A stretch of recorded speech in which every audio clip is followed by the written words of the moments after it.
Hey guys, in this video, I'll show you how to change your Google Play payment account ID.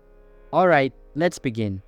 First, if you try to make an in-app purchase and it prompts you to use a specific email for the transaction, you may want to change that email. To do this, go to your device's settings. Scroll down and select Users and Accounts.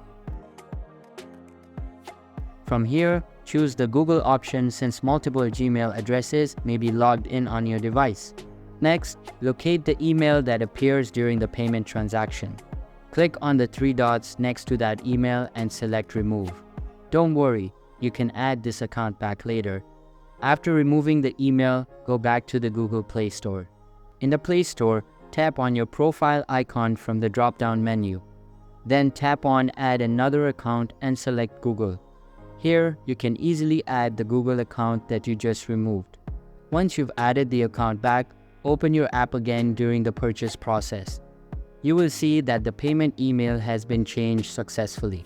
So that's basically how you can change your Google Play payment account ID. And that's it for this video.